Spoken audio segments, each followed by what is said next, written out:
Hey, this is Rob Anspach, and welcome back to another edition of E-Heroes for those keeping count. This is episode 388, and I got this.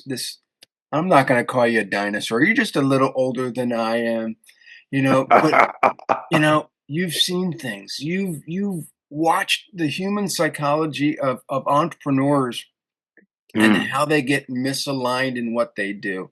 So, yeah. I want to introduce the audience to you, Dino To- Tartaglia. Forget the G. Forget Tartaglia. the G. No, Yeah, that's there's right. a Like think tagliatelle. There's no, you don't pronounce the G. Tartaglia. Yeah. No. Yeah, Yeah. and you. I've wanted to get you on here for a long time. You're just Okay. this phenomenal being who sees things in a different light, and you know I've kind of gotten that ability over years of helping clients. But with your new book, Misaligned, I want to talk Mm. about that a little bit. But you know, you're up in in Portugal right now, right? Yeah, I am in Porto, in the north of Portugal. Yeah. And I'm in Pennsylvania, it's phenomenal that we as entrepreneurs can reach out to other entrepreneurs across across Mm. the world Yeah. and do these types of podcasts. Yeah. Because I, for me it's just an honor to meet you. It's an honor to learn. But yeah, I mean the stories that you have, and we were talking about this off air. mm. I put a lot of my stories in my books. And people are like, "Well, Rob, don't you ever run out of stories?" No, I never run out of stories. You Yeah. know, so as an entrepreneur, I think you need to be able to utilize those stories everywhere you Mm. go to help. Communicating with your audience, and just have fun at what you do. But I Yeah. think that's the problem today: is a lot of entrepreneurs have taken things too serious and they've gotten off the path that they put Yeah. themselves on. Mm. And That's very true. Yeah. you know, Sorry, go on. COVID put that curvature Mm. into the world, I think, a little bit, and people panicked. Yeah, but there was also a transition. A lot of people who weren't in the world that we're in, Rob, and presumably the listeners, didn't understand that there was this whole this whole other culture, if you like, in the online space. And I'm a member of the Porto Business Network here, so a lot of founders, there's a range of people. Some of the guys have got some very very serious businesses, but predominantly offline businesses or digital businesses, which I make the distinction between an online business and a digital business. The world we understand Mhm, is online, and it operates online, and it's a different culture from an online business that happens to be digital and goes online mhm, and serves offline or online businesses. And the culture is very, very different. If you're in brick and mortar, it's a different world, very, mhm, very much from what we see. If you look at something like, I don't know, Alan Sultanich and Nothing Held Back, and the crew that are in there, or the guys that were around Ad Skills and Justin Brooke back in the day, and I know it was Liana Ling, she bought and sold it. But those sort of pools of people, if you will, and there's lots more we could talk about. They have no real. They may have come from the brick and mortar space, so they've got that edge on brick and mortar or on digital, but they operate differently and they move faster. And mhm, there are obviously, we talked about this off air. There are some downsides which we can chat about, but the brick and mortar space there's a discipline about it that is missing, I think, from a lot of particularly um, the kind of startup. When I say startup online businesses, they could have been startup. They could have been around for 10 years, but they're still in startup mode. They haven't mhm, got into growth mode yet, and they're going around in circles. And one of the things I talk about in Misaligned is the doom loop of that, or the yo-yo cycle. They're up and down, round and round, and not making any progress. mhm, Um, and of course, you get that in the offline space. God knows there's a hell of a lot of businesses and business owners that struggle.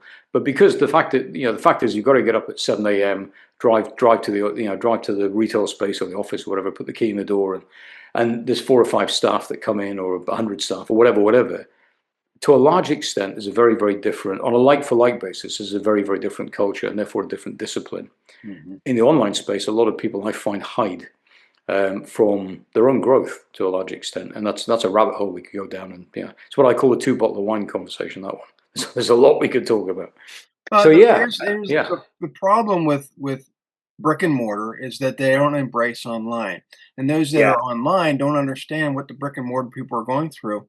yep, And you know, where we're both in small communities where trust is a big factor. mm, But one of the things that it was always know, like, and trust, but after COVID, I threw in a fourth element called feel safe. yeah, And people online, they're going through all these funnels, yeah, kind of like cattle, you know, but there is no like and trust and feel safe. They just figure, hey, I'm being led into the next sale, and mm, next mm, thing they know, they're like, they just spent $1,000, and they're like, well, what's going on? yeah, I don't even yeah, know this person. But in a brick and mortar, they know the owner, they know yeah, the community, they feel safer with their dollars, but yeah, so mm, we're in this weird time right now where a lot of the brick and mortars now are starting to embrace online because they're selling to everybody around the world, but they don't mm, understand the concept of, let's bring them back into this small town community where they yeah. know, like, and trust and feel safe with us. But instead, they're being told, "You gotta funnel everything." I Yeah, don't. and you're right. Yeah, it needs to pull back. The fusion of the two is where the real power is, I think. But yeah, there's so much on this. Very, very simply, one of the things that I talk about with our guys in our tribe in our world, and there's a bit of this in the book, is that the ultimate question that most people need an answer to is, "Am I going to be okay?" That's Mhm. it. Which is back to you. Do I feel? Will I feel safe? That's it. If you can answer that question, a lot of I kind of don't. I don't do the know, like, and trust so much because I think know and like is in the modern age is built into trust. If you trust somebody, chances are, with the exception of I had Mhm. an operation a couple of years ago, and I did not like the surgeon one bit, but he was the best heart surgeon almost in Europe, pretty much. Certainly the best in Poland, which is where I had the operation. So I didn't really care about his bedside manner. I just wanted to know he never lost anybody on the table. So trust. But generally speaking, in our world, certainly, trust embodies know and like. So I tend to talk about attention, trust, and loyalty. Mhm. They're my three. Because as Harvey Specter said in Suits, one of the series I kind of got a bit hooked on. Loyalty is a two-way street. If I'm asking it from you, you're already getting it from me. Mhm. It starts with you. It starts with me. So I kind of tell our guys and teach our guys to focus on that, get the attention, build the trust, which is really the center of it all, and earn it because Mhm. trust is given. Yeah, and then engender loyalty. And people automatically, if you take them through that journey, get the answer to the question, "Am I going to be okay?" as a resounding yes, of course you are. Mhm. So for me, that's and Simon and I, the other half of the business at Success Engineers, we built a thing based on his book called How to Develop Character. It's one of the many books he's written. Um, because character can be developed, we talk about character-led business. That's our philosophy for that drives everything. And so it's actually at the core of Misaligned and why I wrote it. For me, you build the business owner in order to build the business, and the business can't outperform the character of the person running it. That's Mhm. just a mantra I've got that I've had for a long, long time because I've seen it in literally thousands of businesses that I've been around or helped or Well, consulted. it's I built this carpet cleaning business from Mm, 2000 or 1995 to 2014. yeah, Everybody in my neighbor in my community yeah, knew who I was. They could trust me. I was loyal. yeah, I took my prices from the cheapest to the most expensive. 2014, sold the business. yeah, New owner tanked it within 6 months because there was no loyalty. yeah, He didn't care about the community the way I did. yeah. And so that No problem. Yeah, yeah. that character-led Mm. business was no longer. Yeah, and I see it. I was talking to Andy, who's a good friend, and again, as is often the case, and you'll know this, Rob. Yeah, over time, if you do business right, because you put relationships before business, that's how I always say human to human, not B2B. So H to H. Start with that. And then if a business comes along, it comes along. It doesn't mean the business isn't important, but you put the human being in the relationship first. And Andy, who's in Dublin, in Ireland, that was one of his big things. He has a landscape gardening business, which has now gone into seven figures. And same thing for Andy. He's a Dublin boy, born and bred. Everybody knows him. He knows everybody. He understands the culture, which is really, really critical. And he cares about people. So he's managed to, put his prices. He's three times the price of his nearest competitor, pretty much. Mm-hmm. And people are happily pay it because they trust the man. He and his team do a great job, and they get what they want from him. And when they need him, he's there because it matters. Yeah. And for me, that's it. Always exactly the same as your experience. Always goes back to that. It's value. Do people perception. See that? Do they feel you? Yeah. Right. And when you have value perception, people will pay whatever it is that you're charging because they believe it's still the greatest value. When you come in as a cheap person, they just don't see it. Yeah. That's the problem. It becomes transactional, and then it's a race to the bottom, and that's the way of pain. It really is. And I wanted to preface this when we started out. I did call you a dinosaur because both of us are. We've been in this computer industry for years. You a little bit longer than I am, but I started learning computer technology in 1985. Started learning how to program. Back then it was a Radio Shack TSR-80, these big hernia busting machines that you couldn't move. I remember them. Yeah. And when I went from there to college, I started teaching Cobalt, and Pascal, and all these other things, and it's like those languages are dead. The only thing that you worry about right now, and it kind of goes back to how the whole beginning, is DOS. DOS is still ingrained in almost every program out there. And people are like, well, Rob, how do you understand this? Because I learned it 40-some years ago. But the thing, I think the thing that's missing, and has been probably for about a generation now, as people have grown up in the digital age, is because they follow blueprints and somebody else's way of doing something, is they're incapable of going back to first principles. What you and I learned was to build something from first principles. So if we ever got stuck, we could go back and re-engineer it and rework it because we understood how it was built and how the foundations were there or were not there.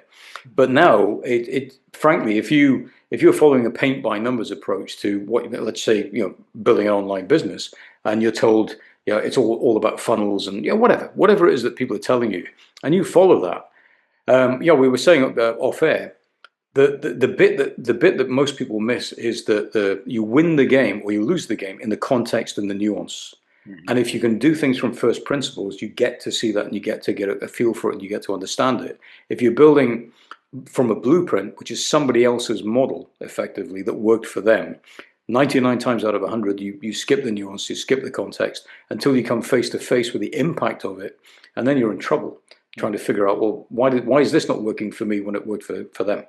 Mm-hmm. And we see, particularly this time of year, we see so much of it because people are launching programs because it's a new year and now's your opportunity. Spend $2,500 or $5,000 with me and get this program, and the thing is going to make you successful. Rather than you will become successful and you will drive the thing to success, which is the right way around. Again, power. The business owner powers the success of the business, not the other way around. The off air we were also talking about. All these younger entrepreneurs who are trying to hack the algorithm, who are only planting their seed on one platform. And yes, they may make noise and they may make money, but in the long run, they don't have authority. They don't have longevity or even legacy. Yeah. And so if that platform is no longer, or if that algorithm changes, they got to start all over again. Yeah. To me, it doesn't make sense, but that's what this new generation is being taught every single day. And there's also this tendency to jump from trend to trend. You're seeing this. and particularly with the advent of AI and vibe coding and all the other stuff that we're seeing, it's that jumping on something, monetizing it, making a bag, and then jumping on the next thing. And we're going to see more and more of that, I think, as execution starts to compress because of AI, because that's really it. I was chatting to the PBN guys, the Porto business guys, the other week. One of my kind of views about work, if you like, in the modern age, is that it's going to collapse into three phases, and I know this will resonate with you just because of the nature of what I'm going to say. But we've got three phases where we're scoping something out and creating a brief. We're then executing, and then we are analyzing and looking at the results and deploying the results, and then a feedback loop. So we should, I think, see the rise of what I call the chief questions officer, because we need to ask better questions than we're asking. And it's going to become critical, because then we're going to hand across to the execution phase, which is going to become collapsed and commoditized by predominantly AI. It's going to do so much of it with a dash of human.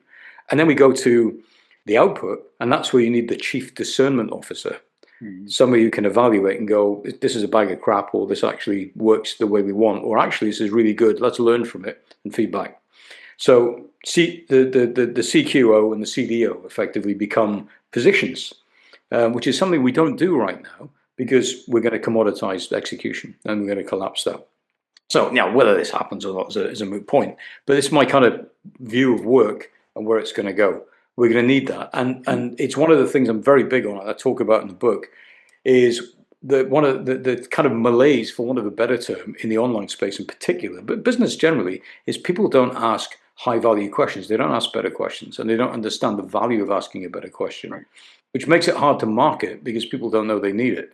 You move further up the food chain in terms of how developed somebody's business acumen is, and they're all over that. As soon as they hear it, they go, yeah, help. How can I be trained to do that? Because they see the value of it. Yeah, But further down the food chain, no, not at all. And they're replicating other people's prompts on AI in Yeah. hopes that that works for them. But what the AI isn't taking into consideration is your personality, your um, speed of doing things. Yeah. For me, it's I create so much content every single day, and there's times where I may have the AI assist, because I need to know numbers, I need to know data, and a lot of times I'm like, going, that didn't happen. No, that's not a right date. What are you talking about?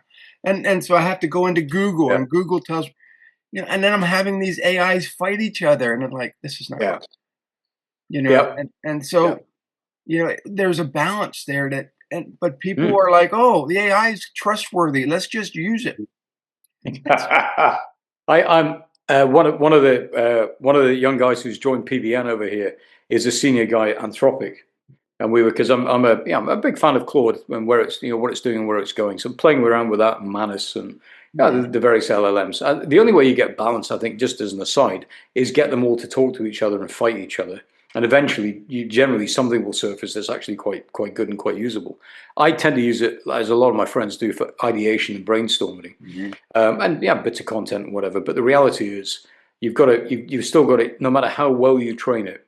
Although there is one guy who's a friend who's developed something very, very good in this regard. But generally speaking, what it kicks out, it has to pass through a human being and be humanized for it to kind of work. But there's a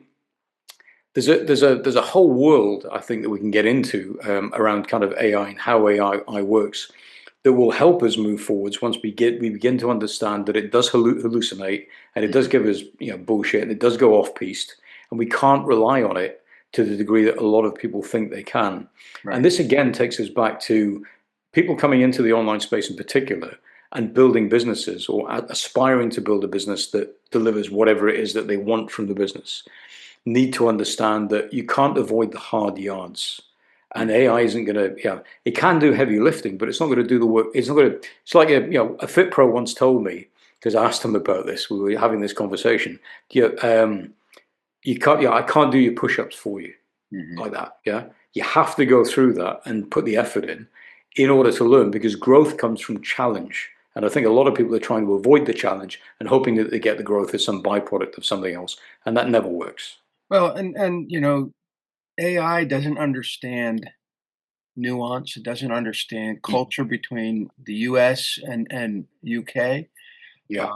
It doesn't understand certain lingo that happens across the pond. Yeah. And so I'll ask it something and it'll spit out a US response. I'm like, that's not what I'm looking for. Mm. And it's like I can't use it. You're useless. Well, this morning I asked it something and it started patronizing me, and I'm like, dude, I have no time for this. Interesting. It's Yeah. like if I want that, I'll just have my kids Yeah. yell at me because that's what they're good for. Well, one of the things that I found that's really good for, if you can focus it on what you want, Yeah. then it's fine. If it's doing your thinking for you, you've got a problem on your hands. And I think this is one of the big issues that we've got coming down the pipe. Is it's gonna take. It's already difficult to find people in the mainstream who actually think well Yeah. and ask good questions, and that's going to get worse. I think that's an issue. But back to your point about trust. I mean, one of the things it can do is help with. Yeah, one of the things I talk about in Misaligned is the need. Yeah, obviously, the need for trust, because everything for me, everything's built on relationships. Otherwise, you have a transactional business, and that's the way of pain. It's Right. a superficial business, and it's not going to last. So build on relationships. Back to your point about how you did that in your community, and the cornerstone of that, the foundation of that is trust. But what people don't do is they don't engineer trust, Mhm. and by which I don't mean anything scammy or manipulative.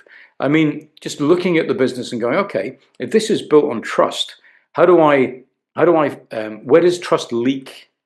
Mhm. Where is that happening in the process, in the customer journey? How can I accelerate trust? How can I build a trust bridge to get somebody from where they are to really trusting me, and for us to understand each other, so that we go back to the answer to that big question: am I going to be okay? Because the vast majority of people just want to know the answer to that question. If I make this decision, if I jump in here, if I part with $5,000 or whatever it is for this thing, if I decide to do this thing, am I going to be okay? That's the answer. That's the big question they want an answer to. And the only way you're going to answer that is trust and time. Mhm. So build the trust, find out where trust is leaking from your process and your systems, and focus on that. Focus on engendering trust for the right reasons, and then look at how you can collapse time by accelerating trust. How can I get from here, that person from here to here, in as fast a time as possible, with them trusting me because they've seen the evidence that I'm trustworthy, which is really the important thing, rather than some of the Well, yeah, nonsense. your big thing is time, Yeah. and sometimes, it does take years to develop that Yeah. trust. And Yes. and Yes. what I've discovered is when you over funnel your system, Mm. because you think it's going to speed up time, Mm. you're not building that trust the way it should be. So Well, yeah, you're right. There's a couple of bits around that. One of the things that I found, particularly in the entrepreneurial space, offline as well as online, but it's worse in the online space, I think, is that everybody starts their business in a hurry. They're trying to collapse time before they've got clarity, which is utterly backwards. It's a human condition, I think, we fall into, like complexifying everything when actually the job of work is to make things as simple as possible. So the way around that I tend to think about it is start with clarity, get the clarity, which means you have to slow down and start looking at things and trying things and testing things and doing all the stuff that people who understand all of this will talk about. Once you've got that, then you can begin the process of doing things that starts to build conviction. You guys would use certainty as the word, yeah? For us, we tend to talk about conviction. But it's the building of confidence, and confidence comes from evidence. If you haven't done it, you don't know you can do it. You only hope or you believe. So to get the maximum amount of confidence, you have to do the thing. So you begin the process of doing it and building that conviction that this thing works. And Mhm. then when you've got it working and you've got your conviction at a decent level and you've got your clarity, then you can collapse time. And for me, that's the way around to do it. But everyone does, pretty, I'm saying everyone, most people do it backwards, and they try and they're in a hurry, they're in a hurry. And the US Navy SEALs have got a great expression that they got from an old martial artist: slow is smooth and smooth is fast. Mhm. Slow the hell down. Because if you want to speed up, that's the way to do it. The harder you push, the harder something's going to push back. It's Newton's third law of motion, for God's sakes. For every action, there's an equal opposite reaction. Force creates counter force. You want to go faster, slow down, remove the friction from the process, take the defects out of the process, and then everything glides. But that's Mhm. not what people do. They hustle and they push, and they're taught to do this. And Right. for me, it's a huge mistake. Yeah. Yeah. I've always said keep it simple. You Yeah, know, and maybe that's. And I'm not saying funnels are bad. I just think the way people construct them yeah, is bad because they Frankenstein systems together. yeah, yeah. It's good. As It's you a good way said, to. friction. They want to overcome the friction, but they're creating more friction. They're creating more Mm, problems. And when one of those stages within the funnel breaks, they have yeah, no idea how to fix it. And for yeah, me, it's always been keep it as simple as possible to get the customer from point A to point B, yeah. and don't convolute everything. Yeah. Well, again, it's a great point, Rob. The more things that you put in place, the more you complexify or complicate the process, the more propensity, the higher the propensity for things to go wrong. That's Mhm. it. The more, and it's not additive. It's cumulative and exponential. If you put an extra two or three or four things in, that's not doubling or tripling the problem. It could be many a factor of 16x or more because it amplifies the issues. So you want to strip everything down and have as few steps as possible, as few moving parts as possible, exactly to your point. And this again goes back to if you're going to build a funnel, because as you rightly say, there's nothing wrong with funnels in principle. It's what is the minimum that I need to do to get this to work? Yeah, which is kind of key. Yeah, and it's again not a question that people ask. It's also I was chatting on a podcast the other day about this. Um, the drive for efficiency, and I think that's a problem because you can be very very efficient at doing the wrong thing. Right. If I say right, I need you to run half a mile in that direction, and you run in exactly the opposite direction. You're now a mile away from where you need to be. The job is not to be efficient; it's to be effective. And again, this is another word that you don't hear used in business generally, but particularly in the online space. Everyone's talking about efficiencies. Be Well, effective. one of the things that I think, I don't say it bothers me, but I Mm. think people are how do I want to say this? They want to make their dreams too big. So they say, I want to help 1,000,000 people. Ah, right. Okay, Yeah. Yeah. great. But to me, I want to help one person a day. That's it. Yep. One. Because Yep. for me, it's that one person's going to create a ripple effect. Yeah. And they'll help somebody and go on. I can't physically help 1,000,000 people, nor do I want to. And even when I do events, I limit it to 10 to 15 people. That's it. I don't want Mm. 100 people. I don't eh, that's just it's too many people, you know? Yeah. I'd rather Yeah. help a smaller group of people that really appreciate it, Mm. you know? I hear that. I hear that. It's like one of a great idea that I heard 3 or 4 years ago, which I kind of adopted. Um, was the idea of helping seven, getting seven customers and changing your model from monthly to weekly payments. Mhm. Because what it does with your mentality is you're focused on a small number of people, seven people, which kickstarts your success mentality. Because if seven people agree to a weekly payment for the thing that you offer, suddenly you've got regular cash flow coming in on a daily basis, pretty much. Mhm. And that doesn't have to shift your belief and your sense of self worth and all the other stuff that holds people back. But again, it's the microcosm of the big thing. The big vision might be I want to affect 1 million people, but again, we go, well, where do I start? We start by getting seven people who are happy to pay you on a weekly basis, and then sit with that and just see how that feels. And if that works, do it again, and then do it again. And before you know who you are, you've got 1,000 people, and Well, suddenly you're on. one of the Yeah. biggest shifts for me this year, and yeah, I'm a slow Mm. learner, but I started having all my clients bank wire or ACH the money to me instead of Yeah. paying with a credit card. Yeah. Mm. I just got tired of I've been accepting credit cards for 25, 30 years, Yeah. but it's like, okay, I looked at my bottom number and I'm like, I paid that kind of money to the credit card companies? Why? Yeah. Yeah.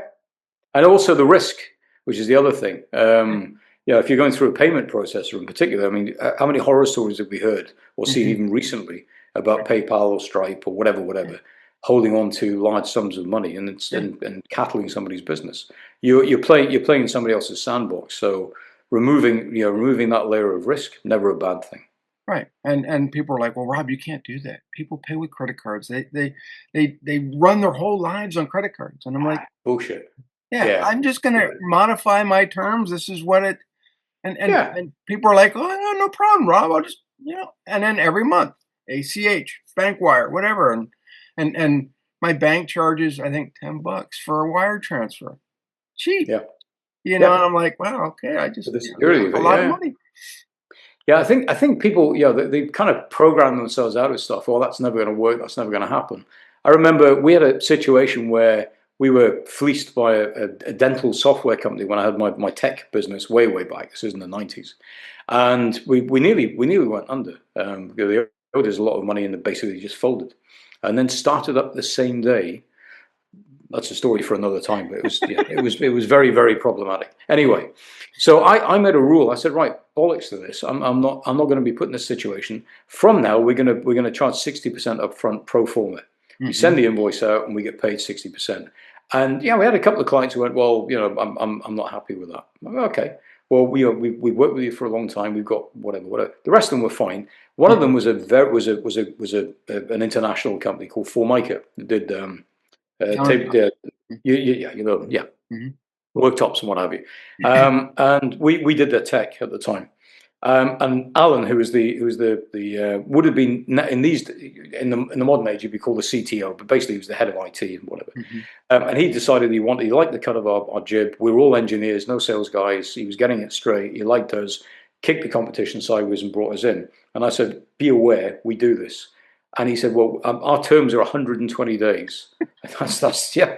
And I went, that lovely. That's wonderful for everybody else. We're 60% up front because we're going to be providing hardware on which there is no margin, and then all our money's made on the back end with expertise and whatever. So if you want us, those are the terms. And he said, yeah, fine. You know what? Yeah, let's do it. So I sent the invoice in, and some oik from accounts payable got on the phone and said, yeah, what's this? We're this big company, and we don't do this. And I said, well, um, let me come through and sort this out. So I hopped in the car. They were only about 15 minutes away. Hopped in the car, drove out the city, went to the factory. I saw this guy and said, right, give me a sec. Went around the corner, got hold of Alan and said, can you deal with this? And Alan said, yeah, leave it with me. Went in. Well, and this is back in the day when we got paid by check, which was, for us in the UK, it's been, that was a long time ago. Mhm. Came back brandishing this very valuable check about 25 minutes later. I went into the canteen and had a coffee. But I've told this story to so many people, yeah, even at the time, they went, oh, you can't do that. And I'm Mhm. like, hang on, what part of I just did this didn't land with you? Yes, you can. I can do it. You can do it. You Mhm. just have to ask and be aware and be accepting of the fact that some people will say no, Right. but some people will say yes, and they're the guys that you want to do business with. Yeah. You Same, know, exactly the same. I just had a new furnace replaced a few months ago. The guy came out, didn't require any money, put a new furnace in. That's like $10,000. Wow. I'm like, and he says, "Okay, you pay me when I'm done." Okay, paid him when I'm Nice. done. They gave him a check. He Yep. didn't cash that check for 2 months. And I'm like, He's making too why? much money. I'm Jesus. like, Yeah. and then the whole time he's here, he's telling me stories about his kids. He doesn't have enough money. He's doing, and I'm like, Oh God. dude, Yeah. if you would just get paid up front, Yeah. paid right away. If you would cash that check right away, you'd have. But no, we're setting, we're set, on these old terms that maybe our grandfathers did. I mean, my Yeah. grandfather did every business with a handshake. That was great. That was the thing you did back then. Yeah. But then these big companies come along like Walmart. And Yeah. in my cleaning days, I used to do some work for Walmart, and then I'm sitting here waiting and waiting and waiting, and I had Yeah. one location forgot about me. Their manager quit. He went somewhere else. So Mm. my invoice is sitting there 150 days later. I'm like, this is, so I called the new manager up. Oh, can you send all the paperwork? Because we can't even find you in the system. Urgh. So I yeah. did. Mm. And they finally said, "Can we pay you with a money order?" I said, "Well, here in the States, it's limited to so many dollars per money order." Hmm. And so they wrote out like 6 money orders to cover this invoice. And I'm like, My "Okay, God. could Yeah. have done this 4 months ago." Yeah. Yeah. Yeah. That sounds horribly familiar from my old days. That we had plenty of that. Yeah. So it's, Yeah. you know, entrepreneurs coming in or even entrepreneurs that have been doing the same thing over and over again for 20 years, Mm. you got to change your terms and your conditions. And I Yeah. think that kind of goes back to your book Misaligned.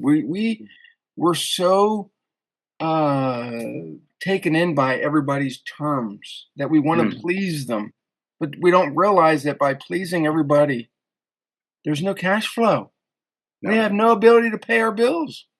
Yeah. So you got to stick firm to your pricing and your terms and say, look, Yeah. but But I think this is part of building the business model. Simon and I talk because he's an elite sports psych. So he did some work with the NFL actually back in the day with the New England Patriots and some of the guys in the NBA. But predominantly, I mean, he does work with one of the major Bundesliga teams, football teams or soccer teams, sorry, in Germany, and he does a lot of work in sport in the UK, with Olympic programs and what have you. But he takes all of that into business. Mhm, So he deals with what we call business mind, mhm, and I do a little bit of that, but that's his area, and I do business model, mm, which is the mechanics of the business and the thinking, the critical thinking, and some of the other stuff. But ultimately, back to your point about terms and conditions and the way you get paid. For me, all a business model is the way it is the way to ensure that you get paid for the work that you do. And if you build a model right and you enforce it, which is the T's and C's, it works and you mhm. get paid, and it does all the heavy lifting. Where I see a lot of people fail or struggle or fight themselves, and again, this is the whole point of being misaligned, is they have this aspiration for a business that's going to run like this, which requires a business model, in this place, and they build a business model that doesn't align. Yeah. And this is where I talk about alignment intelligence, about making sure that things line up. And that's one of the primary issues that I see. If you build a business model that, providing you put enough work through it, if you like enough business through it, pays you well and delivers the kind of business and the kind of lifestyle that you want, you're a happy person. Most people don't do that because their model is broken or they never really build one. It kind of happens by accident. That's Well, what I see. here in the States, we have a store called the Dollar Stores. They Yeah. may have them in other countries, but Mm. they just came out with an article saying that the dollar stores are now starting to go into more affluent areas because they want better clients. And I'm not Yeah. saying that where they're at now is cheaper clients, but my philosophy has always been the cheaper the client, the more hassles involved. So if Yeah. you're catering to cheap clients, you're gonna, things are gonna start going wrong. You're Yeah. not gonna be able to pay your bills. Moving into a more affluent area, you Mm. got people with money that are gonna come there and make your job more Yeah. pain Yeah. free. But Yeah. you know I agree. that right there is a model shift where you know, you used to think, "Hey, this is the kind of client I want to attract." Yeah. But after time, you realize that that type of client's not paying your bills, not Mm. buying your product, can't afford you anymore. So you have to move into a different model. And Mm. it's painful. I mean, in my cleaning business, I started out the same way. Yeah. Well, I It think just we all go through that, Rob, and yeah, you learn the hard way, don't you you? learn the Yeah. hard way. Yeah. And I, but I, I yeah. I I was think going to say, one sorry, go on, go on. we're either afraid to raise our prices or we're afraid to target a different type of client. Well, again, that brings up character-led business because, yeah, when we talk about character, yeah, and listeners will probably have a view about what character is and the conventional definition of it. I get, but we have a I have a thing I call shared language, which is when I say something, this is what I mean. When Simon says something, this is what he means, so that there's no equivocation, there's no ambiguity, people understand it. And when I talk about character, character is an outward expression of your identity, how you relate to the world, how the world sees you, or how you think the world sees you, etc. And that's built on your values and a whole raft of other stuff. But character really just gives rise to traits. And I talk about character as a preface to mindset, Mm-hmm. because mindset really for me is moment to moment thinking and decision making. And mindset generates behaviors, but character drives outcomes. Character drives the behaviors over time. So when we talk about fear of price, raising prices, really that's a fear that you're going to lose your customers, nobody's going to buy. What do you need in order to combat fear? You need courage, which is the capacity to step towards the fear. Mm-hmm. If you've got something that's happening that you're not happy about and you need to speak up about it, or clients messing you about whatever, you need integrity. You might need honesty. These are all characteristics or traits. And yeah, I talk about traits before states in that regard, because character trumps mindset in that. Both are important, and it's not as simple as that. But I think it's important for people to lean into that and go, okay, so if I'm afraid to put my prices up, how do I first of all mitigate the fear, and then how do I take a step towards it? Mm-hmm. So the first thing is, to kind of de-escalate the feeling by getting some data. Have a look at, run some scenarios. What if I put my prices up by 15%? How many clients can I afford to lose? Mm-hmm. Because it's a bit of maths that most people don't do. And I have a matrix for this because it's one of the things that we talk about a lot in our world. And once you understand that, then it gets a little bit, the gap between where you are and the fear, if you like, of kind of where you're going to be, it closes. And suddenly it's easier to take a step forwards, which is the courage thing, because it doesn't feel quite so scary. Because you think, oh, actually, if I lose, I'm going to lose 3 clients and still be in the same place by putting my prices up by 10% or 15%. Actually, I could probably do that. Still requires a bit of courage, but now you're taking the step. Whereas previously, there's this void of unknowing, Mm-hmm. and you stare into it and you just freak out, which is what most people do. And yeah, I've been there as well, Mm-hmm. And of course, it isn't helped by, again, a lot of the online coaches and and influencers saying, "Oh, just you're not charging enough, double your prices," as if that's somehow you can just do that and it'll all be fine, No, which is with madness. Yeah, even in my cleaning business, I raised prices a little bit at a time, yeah, and it exactly. took, from 1995 to 2014. That's 19 years. Yeah, But it wasn't like, hey, I'm just gonna, triple my price and be highest, cleaner. It took time, yeah, you yeah, know. yeah, But I did lose a lot of clients up front yeah, because I was focusing on the wrong types of clients to begin with. yeah. Well, So again, sometimes you have to yeah, make that shift. yeah. Well, yeah. Again, Andy, the landscape gardener that I mentioned, that's exactly what he did. We had a conversation 2, 3, 4 years ago, I think it was, about this, and he had a lot of clients that just were problematic for him in that. I mean, there was nothing wrong with them, but they just weren't paying enough and whatever. And he decided he was going to move his prices up fairly substantially in three phases. And he Mhm. knew essentially that would lose them. So he started that process, but it was like, well, do you want these guys? Because you're putting a lot of work into them for not a lot of return. What do you want? But of course, and this is one of the other problems I have with or difficulties I have with the online space. They all talk about figure out your avatar, get your ideal client profile done. And there's nothing wrong with that in principle, but my way is niche to the problem, then the person, not niche to the person. So if you've got a skill, if you've got something you do really, really well, understand the problem you solve and go look for people who've got that problem, because that's a wide market. Mhm. From that, then you begin to understand the type of people you want to deal with, which is the process you went through and went, I don't want these kind of clients, I want these clients. But Mhm. you were solving largely the same problem for a broad swathe of people. But if you'd gone to the individual and narrowed it in the way that a lot of people teach, then you narrow your field of vision, you narrow the amount of data that you've got, lessen it, and then it's harder to make that determination. But if you've got some of what turns out to be your ideal clients in a broad swathe of people, as well as people you don't want to deal with, it gets a lot easier to go, well, actually, if I look at this in the cold light of day, they're really good people to deal with, and I feel good around them, and they pay me well, and they value me. These people don't. Great, I'm going to move over here, Mhm. or even beyond them. So Yeah. I talk about niche to the problem, not the person. Start there. And again, this is in the book. This is one of the other things I see is misaligned. People go after their ideal client, and because some marketer somewhere said, right, do this, and they've got it dialed in, and it's a work of fiction, Mhm. then all the things they're saying are, the wrong things to the wrong people, Right. basically.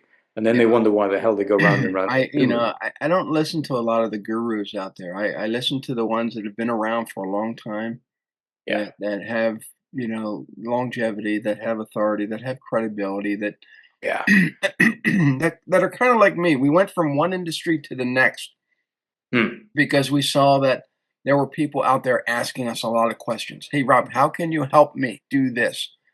And if it wasn't for my cleaning business and learning marketing and learning, customer, the experience and all the things that I did, I would not be where I am today. hmm, If you weren't an engineer with your products and your programs, would you be who you are today? yeah, And so we as entrepreneurs, we need to go through that evolution. And yeah, it's not just, hey, listen to Rob or listen to Dino. It's you take all this information and you make it your own. You put your personality into it, and you structure it how it's going to work for you, because you know s- there's a lot of marketing that I did early on that I didn't think was going to work.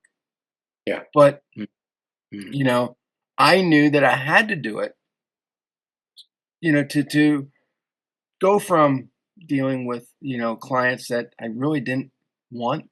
They were my undesirables, to my clients that were going to make my job so much easier, to make, what I did feel like it was my passion project. hmm, And so, the marketing had to convey that. hmm, And I know it's for a lot of people, they're like, "Oh, I'm just gonna have, the newspaper create my ads, or we're just gonna have this guy put it on online and see what happens." And no, trust hmm, your gut, you know. yeah, Take the data, trust your gut, put some personality into it, and you're gonna win. hmm, But it does take time, you know. yeah, yeah. So how do people find your book? Where do they go? Amazon. At the moment, I've got it. I've got my own ISBN, so the number that identifies the book internationally. So I bought a bunch of those so that I can put it in the Barnes and Noble, and in the UK it's Waterstones and places like that. But I haven't done any of that yet because I just wanted to get it out. And the easiest thing was just to go to Amazon. Right, there's the ISBN. Here's the hardback. Here's the softback. Here's the Kindle. Go do it. So yeah, they just go to Amazon. Show a I've picture of got it. sorry. Show a picture. Yeah, pretty much. So that's the this That's the is my hard part. proof copy. It's the original proof copy from way That's back. nice. I like how it turned Yeah. out. Thanks. Well, fun fact: my girlfriend, God bless her, is a beautiful soul. She's an international artist, and I was talking about Doom Loop, and she said, "Well, most of you," and it's true for whatever reason, most of my audience is female. They come, I think, because I don't judge, and they get a bit of male logic, and it's an unusual combination because yeah, we blokes are. No, you need this solution, and and trying to solve everything. And I tend not to do that. So she said, "Well, why don't you talk about a yo-yo? Because that's what most of your audience will understand. Women understand yo-yo dieting or whatever. So don't talk about a doom loop. Talk about. I mean, I talk about a doom loop in the book, but yo-yo. So we talk about a yo-yo business. So she drew the yo-yo and gave me the idea. God bless her, and that's what it became. Yeah. Nice. So, Yeah. but thanks, she designed it. So, and she did she did the. Let's see if I can find the let me have a look at chapter 4 because it talks about trust. Would you believe? Actually, you'll probably like this because me being me, I have a particular sense of humor. That's my Frank Sinatra thing. I talk about doing rather than Do is to being. be. Yeah. To Be be is is to do. Doobie doobie do. Frank got it wrong. Yeah. But she did the. She did the. There we go. She did the because I wanted a hand drawn feel to it. Mhm. So she did the. So that, for example, is the. We talk about trust leaks. That's the. If I can show you, that's the Yeah. plumbing of the business, the buyer's journey, basically, very simply with trust leaks. So yeah, that was her. God bless her. Um, so yeah, but yeah, I'm happy with it. I have to say, as a first book, it was meant to be a mini book, and yeah, how these things are. You sit down to write, and suddenly there's 10,000 words, and then there's 15,000 words, and before you know it, you are 35,000 words, and you've got a book. So that's what Yeah, happens. for me, it was always keep my books simple, so I keep them under 200 pages. Yeah. Some of them are 100 pages, some of them are 150 pages. But Yeah. Yeah. my goal was to keep it so that they would read the book in a day and be done with it and go about, start implementing what they learned. Yeah. And I only have one client that made it a hardback, and I don't know how many they sold, but more people love the paperback because they can take it wherever. But I Mhm. think hardbacks are coming back. I really do. I really like the Yeah. feel of them. Yeah, I mean, this I've given this out to a few friends, and I've sent hardbacks out most of the time because it's just a premium. It is. It's a really really nice experience. Mhm. I mean, the paperback is fine, but for me, the hardback is just it's a completely different level. Yeah, again, if you're a digital person, you get Kindle. I get all of that, and that's all fine. But I think we go back to an era where you want a physical book to read Yeah, and I make want a some of physical it. book. Yeah, Yeah, I have many books that are on Kindle, and yeah, there is a market for that. But when I look at the numbers, and we're going to go back to data, more yeah. people buy paperbacks from me than they do Kindle. Right. Yeah. It just Tells its own story, and doesn't I it? Yeah. prefer that. I'd prefer them to buy the physical book. That way they can give it to their friends or they can pass it Mhm. on or whatnot. It's hard to do that with a Kindle. And Yeah. Yeah. honestly, There are issues and I don't like restrictions. looking at my phone to read a book. Yeah. Yeah, it's the girl that helped, who's a dear friend. She was a publisher that helped me with. I actually helped her sell her publishing business. But she was a publisher back in the day, and she said this. Well, you got to consider people are going to read it on the phone. I'm like, seriously? Yeah, something like this they're going to read on the phone. Yeah, so why? I mean, yeah, my eyesight's actually not bad, and I've got very good close-up eyesight. You couldn't pay me to read a book on a phone. I want a physical book. I mean, a Kindle, that's fine. I've got a Remarkable, which I love for writing, Mhm. and that's not bad. But again, it just isn't the same as having a physical book and turning pages. So I'll always go back to a. I travel a lot, which is where the Kindle experience and PDFs come in useful. But yeah, there's no substitute. It's like this. This is great being on Zoom, Mhm. but there's no substitute of being in the same room as somebody. Right. And for me, the physical book has that energy about it. It's the same. It's kind of like I remember my dad, God rest him, saying that he says that reading a good book, physical book, is like having a conversation with the author, and that always stuck with me. Yeah, It kind of has that energy about it. Yeah. most of my books are written in conversational tone so that, Mm. when you read them, it feels like you're having a Yeah. conversation with me. Mm. I try not to make them to the point where they're so overloaded with words that people don't understand. Yeah. And yeah, Yeah. that's just Well, I've me. tried. I've tried to do the same thing with mine as a first attempt. The next one, you know how it is. You write one, and I went, right, okay, that's it, it's done. Two things. Colette, who's the publisher, she said, you're not an author till you've got a second book because everybody has a book. Yeah, my God. first book took off, and Yeah, I had shopped it around. Nobody wanted an easy social media book. They wanted these complicated things, and I thought, I know what I have. So I yeah, created my own publishing company, and you're right. I mean, the first book did sell a lot, but it was yeah, the second book that put me on the map, yeah, yeah, you know? yeah. But people And people take you seriously, I think, because it's certainly in the modern age with self-publishing. Somebody puts a booklet out, calls it a book.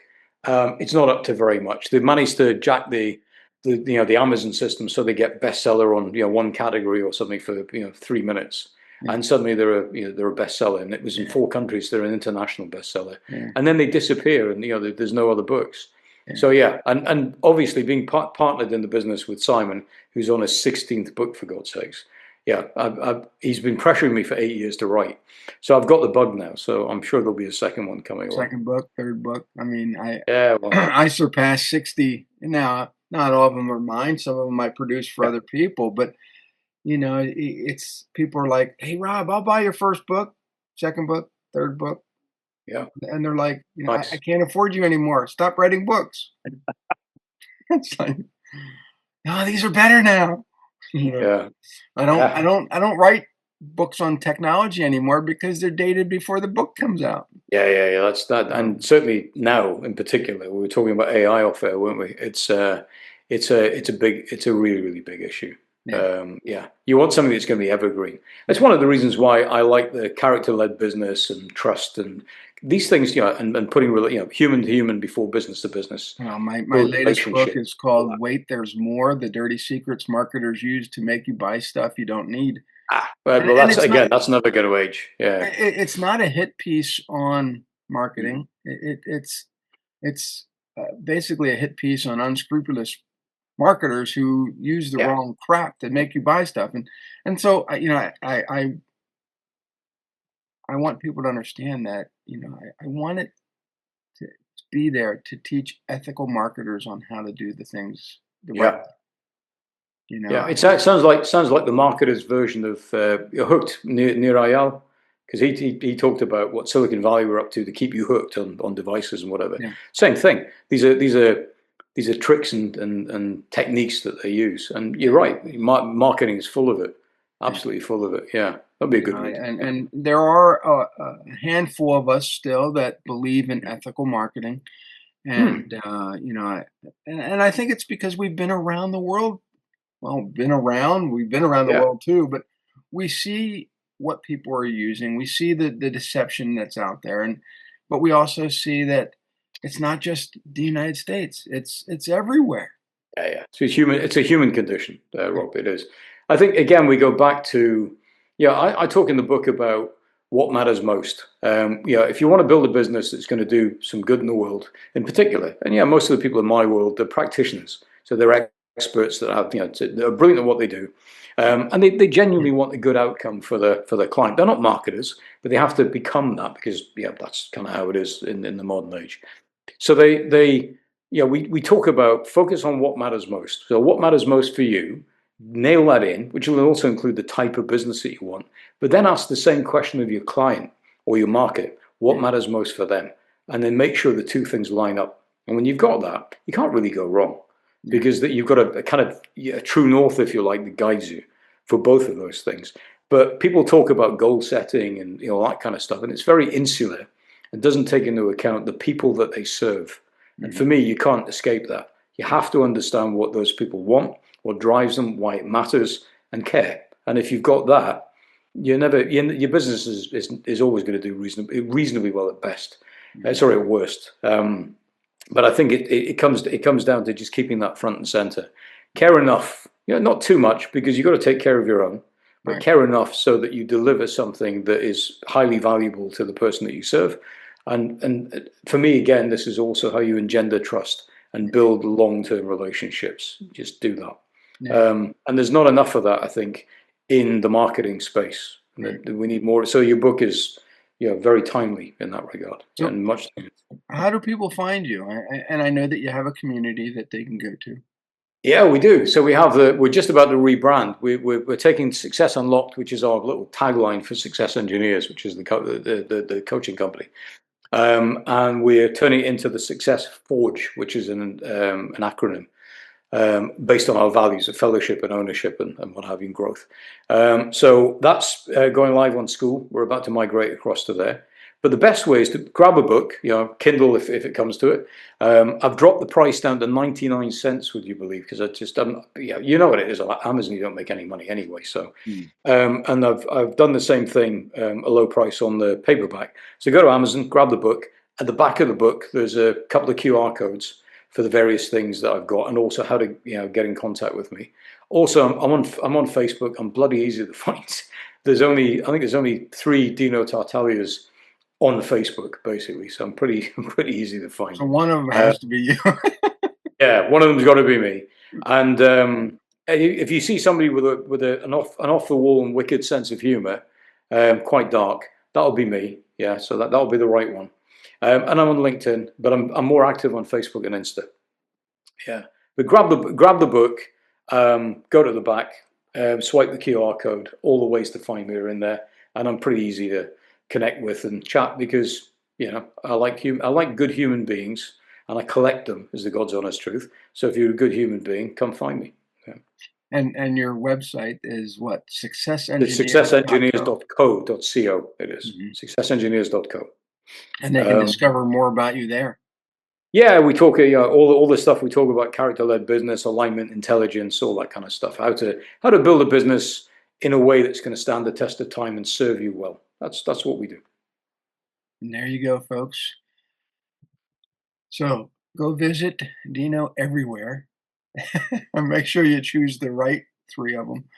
And then go to his website, buy his book because Mm. I think it needs to be in everybody's library, and not just the library, but you actually reading it.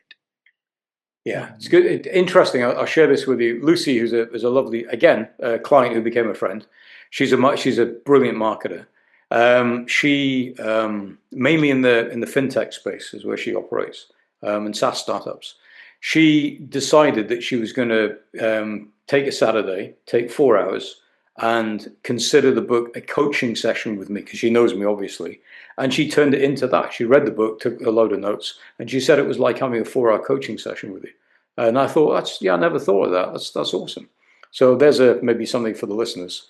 You want to get coached by me, read the book. there you It's the go. cheapest way. And we'll see everybody on the next episode. Adios. Cheers.